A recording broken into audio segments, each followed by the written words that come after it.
Hello everyone, एक नए video से फिर से शुरुआत करते हैं कैपेसिटेंस एंड डाइलेक्ट्रिक्स की। ये पार्ट 2 है और इसमें हम बात करेंगे redistribution of charges and loss of energy when capacitors are connected in parallel. कहने का मतलब क्या है? ये है कि जब दो कैपेसिटर्स हैं इन द सेंस और उनको पैरेलल में कनेक्ट करते हैं तो रीडिस्ट्रीब्यूशन इन द सेंस कितना चार्ज ट्रांसफर होता है एक कैपेसिटर से दूसरे कैपेसिटर में या शेयर होता है। और हम बात करेंगे लॉस ऑफ एनर्जी। कहने का मतलब क्या है कि क्या एनर्जी लॉस होता है जब चार्ज ट्रांसफर होता है एक कैपेसिटर से दूसरे कैपेसिटर पे। समझ में आया? तो स्टार्ट करते हैं। सपोज करिए कि हमारे पास दो कैपेसिटर हैं। फॉर एन एग्जांपल दो कैपेसिटर हैं। एक की कैपेसिटेंस जो है वो C1 है और दूसरे की कैपेसिटेंस क्या है? C2 है। पहले वाले वीडियो में पार्ट 1 में हम लोग कैपेसिटर्स के बारे में और कंडक्टर के बारे में, आइसोलेटेड स्फेरिकल कंडक्टर और डाइलेक्ट्रिक्स के बारे में, ये सारी चीजें हम लोग पढ़ चुके हैं। तो यहाँ पे कहने का मतलब क्या है कि मैं ये बता रहा हूँ कि हमारे पास दो कैपेसिटर्स हैं और एक की कैपेसिटेंस C1 है, दूसरे की कैपेसिटेंस क्या है? C2 है। ठीक, अभी इन दोनों को मैंने कनेक्ट नहीं किया है। फॉर एन एग्जाम्पल ये दोनों अभी सेपरेट हैं। एक की कैपेसिटेंस C1 और दूसरे की कैपेसिटेंस क्या है? C2 है।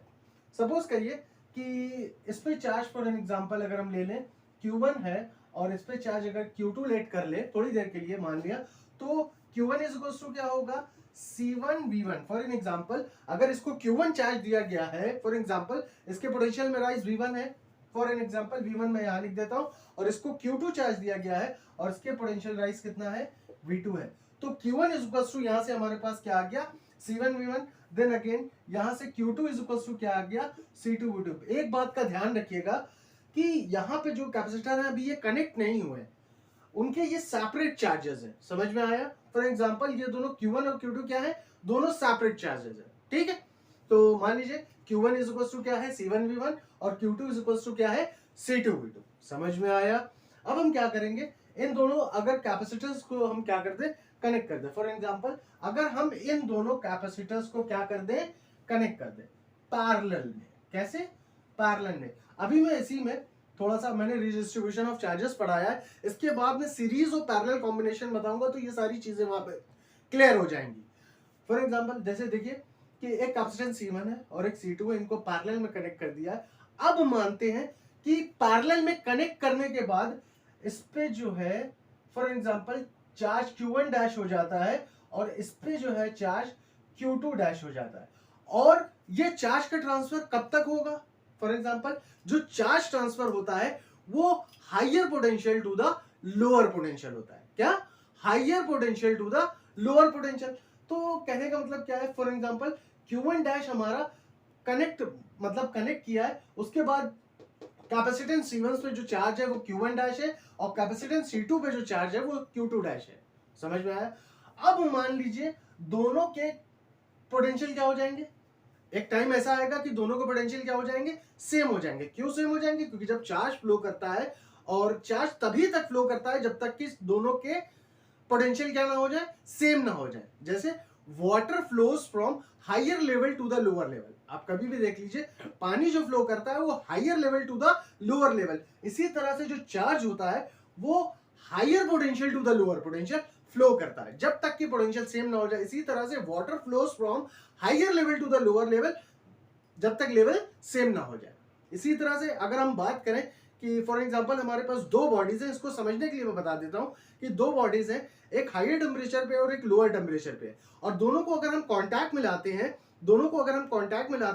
तो हीट का flow higher temperature to the lower temperature, heat का फ्लो, और तब तक ये हीट का फ्लो होता रहेगा जब तक कि दोनों के टेम्परेचर सेम ना हो जाए। समझ में आया? इसी तरह से जो चार्ज फ्लो करता है वो higher potential to the lower potential तब तक होता है जब तक कि पोटेंशियल सेम ना हो जाए। और ये चार्ज फ्लो ही करता है पोटेंशियल डिफरेंस की वजह से। जैसे हीट फ्लो करती है टेम्परेचर डिफरेंस की वजह से, वाटर फ्लो करता है हाइट डिफरेंस की वजह से। बात समझ में आई? समझ में आया? तो अब हम यहां पढ़ेंगे। मान लीजिए Q1 इज इक्वल टू क्या है हमारा? C1V1। Q2 is equal to क्या है? C2V2। और ये सेपरेट चार्जेस है। ठीक है, अगर हम फॉर एग्जांपल अगर हम बात करें कि दोनों के पोटेंशियल सेम हो गए, क्या हो गए? सेम हो गए, और पोटेंशियल क्या हो गया? V हो गया। राइजिंग पोटेंशियल V होगा, दोनों का कॉमन पोटेंशियल V पे है। है ना। तो V इज इक्वल टू अगर हम लोग Q बाई C का इस्तेमाल करें, जैसे हमने बताया था Q is equal to CV, तो V is equal to Q by C हो गया। और Q क्या है? Total charge. क्या? Total charge. देखिए चार्ज neither can be created nor can be destroyed. तो जो टोटल, क्योंकि चार्ज कंजर्व रहेगा, जो टोटल चार्ज होगा वो अगेन क्या होगा? Q1 plus Q2। पैरेलल में कनेक्टेड है, पैरेलल में कनेक्टेड है तो इनकी इक्विवेलेंट कैपेसिटेंस रखी जाएगी, वो क्या होगी? C1 plus C2। बात समझ में आई? अब हम क्या करेंगे? Q1 का वैल्यू पुट कर देंगे। तो Q1 हमारा क्या है? C1V1। और Q2 हमारा क्या है? C2V2। और अपॉन C1 प्लस C2, ये जो है हमारा, ये हमारा कॉमन पोटेंशियल है। क्या है? कॉमन पोटेंशियल है। समझ में आया? अब हम बात करेंगे, हमने जैसे कि मैंने पहले बताया आप लोगों को कि Q1 डैश जो है क्या है? चार्ज ट्रांसफर होने के बाद C1 पे जो चार्ज है वो Q1 डैश है, और चार्ज ट्रांसफर होने के बाद C2 पे जो चार्ज है वो Q2 डैश है। तो चार्ज ट्रांसफर कितना हुआ? फॉर एग्जांपल पहले चार्ज क्या लिया था? Q1 चार्ज लिया था ना। अब कितना हो गया? Q1 dash. तो चार्ज ट्रांसफर कितना हुआ? मतलब ट्रांसफर चार्ज अगर निकाले, ट्रांसफर चार्ज अगर हम बताएं तो Q1 माइनस Q1 डैश। बात समझ में आई? Q1 minus Q1 dash. अच्छा, अगर हम Q1 डैश का वैल्यू देखें, यहां पे अगर हम थोड़ा सा सेपरेटली Q1 डैश बताएं तो क्या होगा? Q1 डैश क्या होगा? C1 capacitance. अब चूंकि दोनों का पोटेंशियल क्या हो गया? सेम हो गया, तो C1 भी। बात समझ में आई? तो Q1 माइनस Q1 डैश हमारा यहां से क्या हो जाएगा? Q1 अगेन हमारा क्या है? C1V1 माइनस Q1 डैश क्या हमारा? C1V। क्या है? C1V। बात समझ में आई? C1V है। अब हम क्या करेंगे? V का जो वैल्यू, जो कॉमन पोटेंशियल हम लोगों ने निकाला ये, वो यहां पे पुट कर देंगे। तो C1V1 minus C1 bracket of C1V1 plus C2V2 upon C1 plus C2। बात समझ में? ये हमारा चार्ज ट्रांसफर है। इसके एलसीएम लेके अगर हम इसको सॉल्व करें, फॉर एग्जांपल यहाँ पे 1 कर ले, तो हमारा क्या आ जाएगा? यहाँ पे C1 प्लस C2, ये एक एलसीएम आ जाएगा, और इसका मल्टीप्लाई इससे होगा, तो C1V1 bracket of C1 plus C2 minus C1 का अंदर मल्टीप्लाई करा दे अगर, तो C1 square V1 minus C1 C2 V2। समझ में आया? ये समझ में आया आप लोगों के? फिर इसके बाद अगर हम इसको यहां पे सॉल्व करें, थोड़ी देर के लिए रब कर देते हैं, देखिएगा, ये देखिएगा, ये नोट कर लीजिए। हमारे पास Q1 माइनस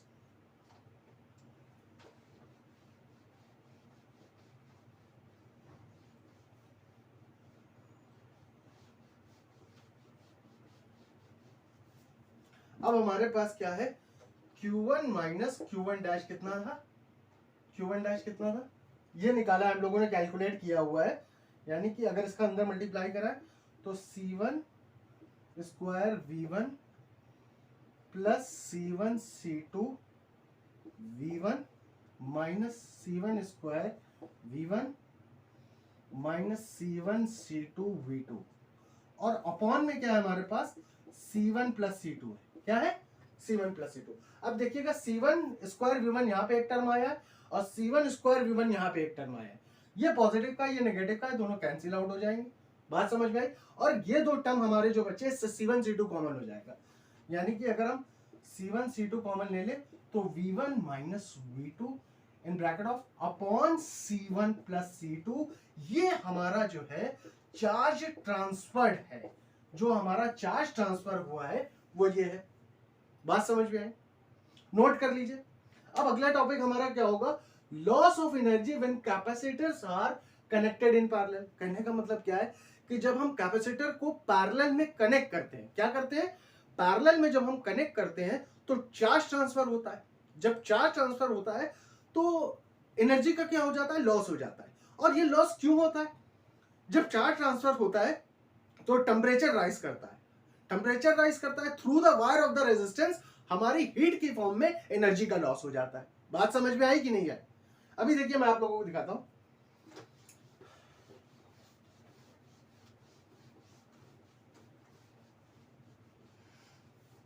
जैसे देखिएगा, अगर हम मान ले कैपेसिटेंस C1 की बिफोर कनेक्टिंग, मतलब कनेक्ट नहीं किया है, उससे पहले एनर्जी क्या थी, यानी कि U इक्वल्स टू हम लोगों ने हाफ CV स्क्वायर पढ़ा है, तो U1 क्या है, कैपेसिटेंस C1 की बिफोर कनेक्टिंग, कनेक्ट करने से पहले पोटेंशियल एनर्जी क्या है, हाफ C1 V1 स्क्वायर, समझ में आया।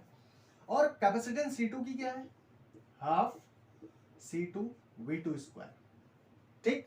अब टोटल एनर्जी अगर निकाले कनेक्ट करने से पहले, जैसे हम कह रहे हैं U1 प्लस U2, क्या कह रहे हैं, U1 प्लस U2 कनेक्ट करने से पहले, हाफ अगर कॉमन ले लें तो C1 V1 square plus C2 V2 square, बात समझ में आई। सपोज करिए कि हमने कनेक्ट कर दिया, क्या कर दिया, कनेक्ट कर दिया, तो कनेक्ट करने के बाद पोटेंशियल एनर्जी, कैपेसिटेंस C1 की पोटेंशियल एनर्जी क्या हो जाएगी, हाफ C1, कैपेसिटेंस तो चेंज नहीं होनी, हाफ C1। अब कनेक्ट करने के बाद दोनों कॉमन पोटेंशियल पे आ गए थे V पे, तो C1 V स्क्वायर। अगर कैपेसिटेंस C2 की बात करें तो U2 डैश उसकी लेट कर लेते, कनेक्ट करने के बाद वो हो जाएगी हाफ C2 V स्क्वायर, बात समझ में। अगर यहाँ पे कनेक्ट करने के बाद टोटल एनर्जी की बात करें, टोटल पोटेंशियल एनर्जी, वो क्या हो जाएगी, U1 dash plus U2 dash is equals to half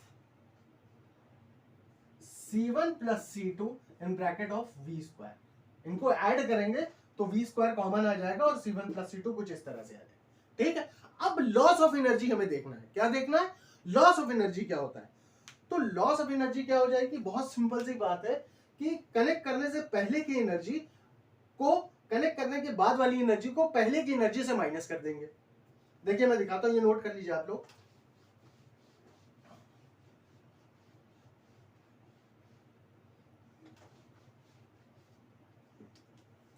क्या लिखेंगे, U1 plus U2 minus bracket of U1 dash plus U2 dash, ये क्या था, U1 प्लस U2 का था half C1 V1 square plus half C2 V2 square minus in bracket of half C1 plus C2 V square. कोई दिक्कत, यहाँ पे V का वैल्यू हम लोग पुट कर देंगे। यहाँ पे अगर हम लोग V का वैल्यू थोड़ी देर के लिए देखें तो V क्या था हमारा, C1 V1 plus C2 V2 bracket of upon C1 plus C2, ये हमारा क्या था, कॉमन पोटेंशियल था, ये हमारा क्या था, कॉमन पोटेंशियल था। तो सिंपली इसको सॉल्व कर लेंगे, तो हाफ कॉमन ले लेगा तो C1 V1 square plus C2 V2 square minus in bracket of C1 plus C2, V का वैल्यू ये वाला पुट कर देंगे, C1 V1 plus C2 V2 upon C1 plus C2 का होल स्क्वायर, क्योंकि इसका होल स्क्वायर, ठीक, बात समझ में आई। तो ये एक हमारा टर्म आ गया। अब यहां से देखो, ये इसका होल स्क्वायर है, होल स्क्वायर है कि नहीं है, अगर यहां से स्क्वायर हटा के दोनों के अलग अलग स्क्वायर्स कर दें, ये कुछ इस तरह से और इसका कुछ इस तरह से, तो एक C1 प्लस C2 इधर मल्टीप्लाई में ऊपर और एक C1 प्लस C2, एक नहीं दो C1 प्लस C2 कर उसका नीचे, तो ये एक से कैंसिल हो जाएगा, बात समझ में आई।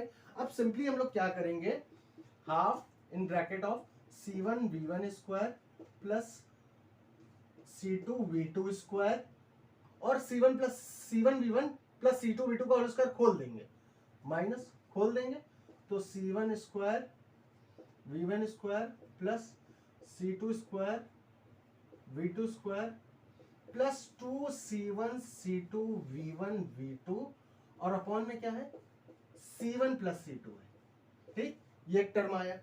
अब हम सिंपली यहाँ पे क्या करेंगे, एलसीएम ले लेंगे। अगर हम एलसीएम लेंगे तो हाफ ये है हमारे पास और ये C1 प्लस C2 इससे मल्टीप्लाई हो जाएगा और पूरा एलसीएम क्या आएगा, C1 प्लस C2 एलसीएम में आएगा और इससे मल्टीप्लाई होगा तो C1 V1 स्क्वायर का इन दोनों में मल्टीप्लाई कराएंगे तो C1 स्क्वायर V1 स्क्वायर, फिर C1 स्क्वायर का C2 में मल्टीप्लाई कराएंगे तो plus C1 C2 V1 square, फिर C2 V2 स्क्वायर में इसका मल्टीप्लाई कराएंगे C1 का तो plus C1 C2 V2 square, ये टर्म आ गया, फिर C2 का इसमें मल्टीप्लाई कराएंगे तो plus C2 square V2 square, ये एक टर्म आया और ये वाला टर्म तो वैसे ही लिखा जाएगा। देखिए थोड़ा सा रफ करके लिख रहा हूं, देखिएगा क्या टर्म है हमारे पास, माइनस का लगा देते हैं, माइनस लगा हुआ है, C1V1 square minus C2V2 square minus 2C1C2V1V2। ये थोड़ा सा छोटा हो गया है, ये 2C1C2V1V2 लिखा हुआ है। ठीक, अब देखिए जो टर्म कैंसिल हो रहा है, ये C1V1 स्क्वायर प्लस का है और ये माइनस का है, कैंसिल हो जाएगा, सॉरी C1 स्क्वायर है यहाँ पे, ठीक, और ये C2 स्क्वायर है, ठीक, और ये C2V2 स्क्वायर प्लस का है, C2V2 स्क्वायर प्लस का है, ये इससे कैंसिल हो जाएगा, ठीक, वो स्क्वायर नहीं लगा था, मैंने लगा दिया, ठीक है। अब हमारे पास टर्म क्या बचा हुआ है, ये इससे कैंसिल हो गया है, C2V2 स्क्वायर इससे कैंसिल हो गया है। अब हमारे पास बचा है C1C2 और ये V2 स्क्वायर और ये 2C1C2। अगर देखिए यहाँ से C1C2 कॉमन ले लें, तीन टर्म है, ये दो और तीन, तीन टर्म से, तो इसको मैं यहाँ पे लिख देता हूँ ऊपर की तरफ, ताकि आप लोगों को अच्छे से दिखाई दे, ठीक है। मैं रफ कर देता हूँ,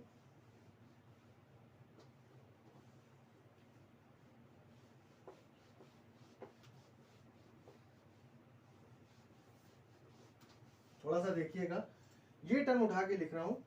यहाँ पे पास हमारे पास हाफ बाहर की तरफ था, ब्रैकेट में क्या है हमारे पास, C1C2V1 square C1C2V2 square minus 2C1C2V1V2। तो यहाँ से अगर हम C1C2 कॉमन ले लें तो ब्रैकेट में हमारा क्या बचेगा, V1 square plus V2 square और माइनस 2V1V2, ये टर्म बचेगा, और अपॉन में हमारे पास क्या था, C1 प्लस C2। यही हमारा लॉस इन पोटेंशियल एनर्जी है। क्या है, loss in potential energy when capacitors are connected in parallel, ठीक। तो ये देखिए V1 square plus V2 square minus 2V1V2, तो ये किसका फॉर्मूला बन रहा है, A square plus B square minus 2AB का, क्या होता है, A माइनस B का होल स्क्वायर, सिंपल।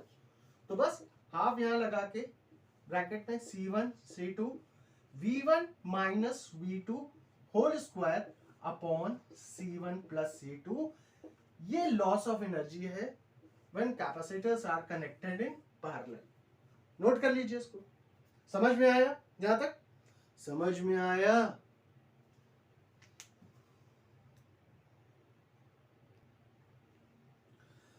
चलिए अब एक नई हेडिंग के साथ शुरुआत करते हैं। क्या है, force between the charge parallel plate capacitor. कहने का मतलब क्या है कि पैरेलल प्लेट कैपेसिटर है, उनकी प्लेटों के बीच में क्या चार्ज होता है। मैं कैपेसिटर के बारे में पहले वाले पार्ट 1 में बहुत अच्छे से एक्सप्लेन कर चुका हूं, नहीं देखा है तो जाके देख लीजिए, फिर ये देखिएगा, ठीक। तो फॉर एग्जांपल सपोज करिए कि हमारे पास एक पैरेलल प्लेट कैपेसिटर है, पैरेलल प्लेट कैपेसिटर है, किसी भी मशीन के थ्रू हमने जो है, ये हमारी प्लेट X है और ये प्लेट Y है, फॉर एन एग्जांपल इसको प्लस Q चार्ज दिया हुआ है और इंडक्शन की वजह से सामने वाले पे माइनस Q आ जाएगा, और चूंकि ये वाली प्लेट अर्थ से कनेक्टेड है तो यहाँ पे जो पॉजिटिव चार्ज आएगा वो अर्थ से न्यूट्रलाइज हो जाएगा, ये मैं पहले बता चुका हूँ, ठीक है। तो कहने का मतलब क्या है कि सपोज करिए कि एक पैरेलल प्लेट कैपेसिटर है जिसकी एक प्लेट X है और दूसरी Y है, टच नहीं हो रही है, बिल्कुल नजदीक एक दूसरे से बिल्कुल करीब रखी हुई है, बस टच नहीं हो रही है, ठीक, टच नहीं हो रही, क्योंकि एक पे प्लस Q चार्ज है दूसरे पे माइनस Q चार्ज है, तो फोर्स ऑफ अट्रैक्शन तो लगना है, उसी फोर्स को हमें कैलकुलेट करना है, बात समझ गए। तो इनको सेपरेट करते हैं एट अ डिस्टेंस D, कितना डिस्टेंस D, और जो D जो है as compare to dimension of the plates बहुत छोटा है, ठीक। एट अ डिस्टेंस D अगर हम इसको सेपरेट करते हैं तो हमें क्या वर्क डन करना पड़ेगा, मान लीजिए प्लेट्स के बीच में फोर्स अगर F है तो हमें वर्क डन क्या करना पड़ेगा, तो work done is equals to क्या, बचपन से हम लोग पढ़ते आ रहे हैं, force into displacement, F force है और D डिस्प्लेसमेंट, सेपरेशन किया तो वर्क डन करना पड़ेगा, और यही वर्क डन क्या है, इस पैरेलल प्लेट की पोटेंशियल एनर्जी की फॉर्म में स्टोर्ड होगा, किसमें, पोटेंशियल। अच्छा, पैरेलल प्लेट कैपेसिटर की पोटेंशियल एनर्जी क्या होती है, U is equals to half QE, पढ़ चुके हैं पहले हम लोग ये, U is equals to half QE।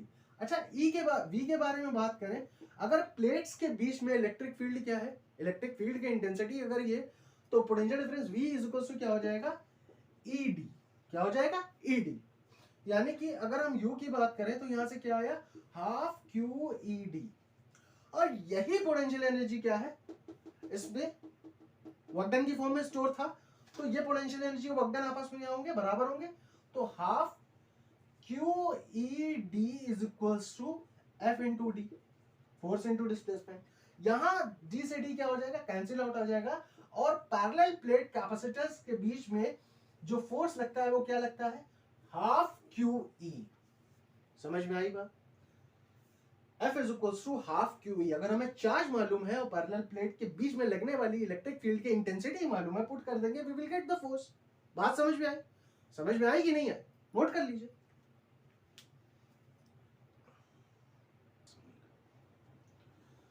हाँ, तो अब हम लोग पढ़ेंगे combination of capacitors, in the sense कि दो ही वे हैं कैपेसिटर्स को कनेक्ट करने का, सीरीज है या पैरेलल है, या सीरीज के साथ पैरेलल है, या पैरेलल के साथ सीरीज है ना।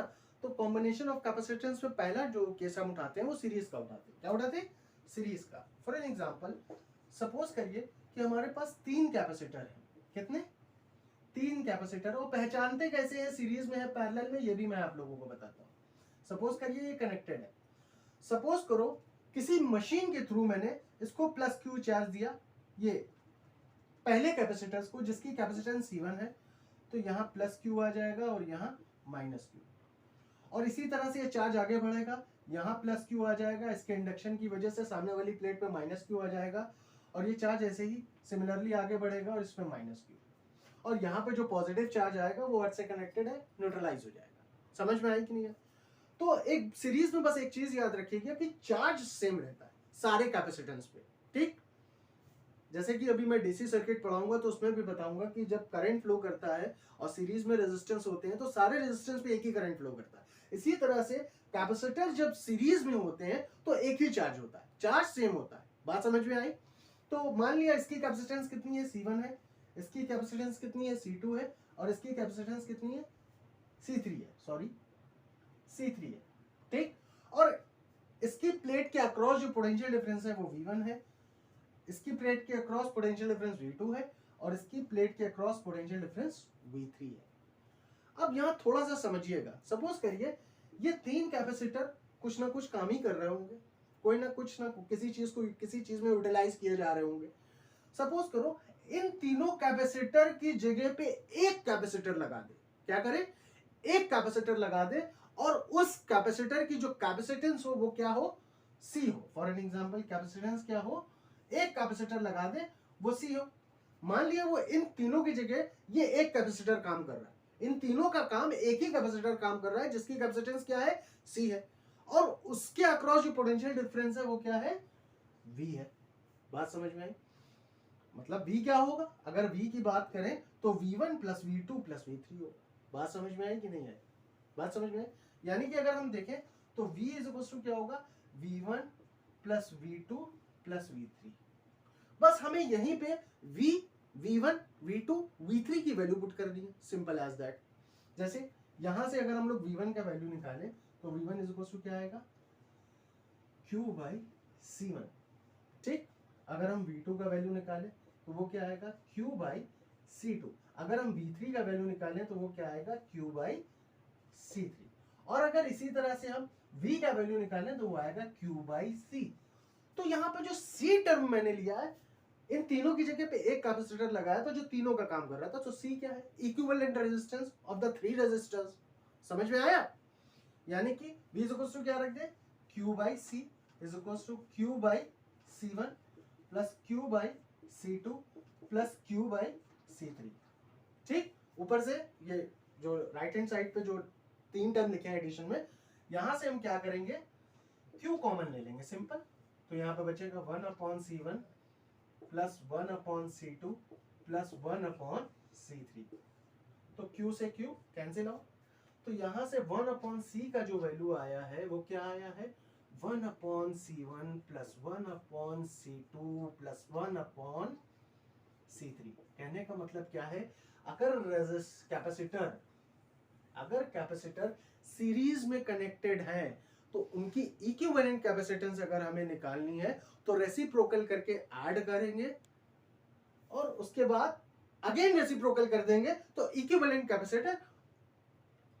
कैपेसिटर्स की आ जाएगी। बात समझ में आई? नोट कर लीजिए।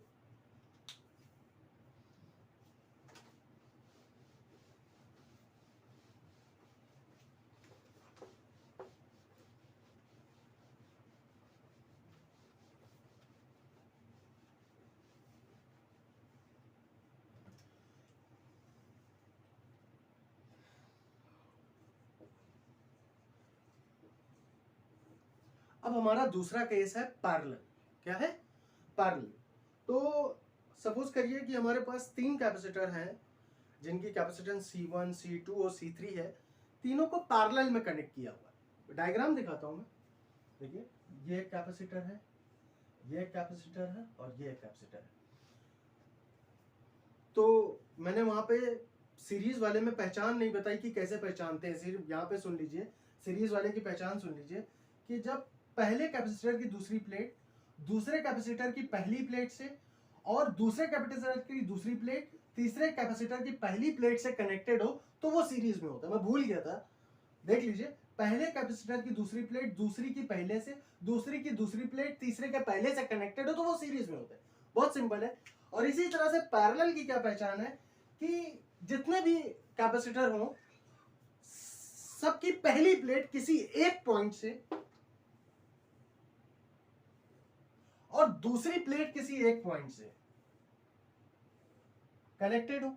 ठीक, फॉर एग्जांपल है, इसकी कैपेसिटेंस C1 है, C2 है, C3 है।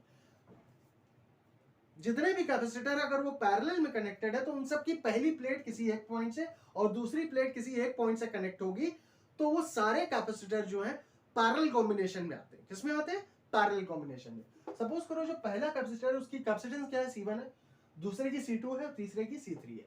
ठीक है, सपोज करो यहां से चार्ज Q दिया जाता है, Q चार्ज दिया जाता है।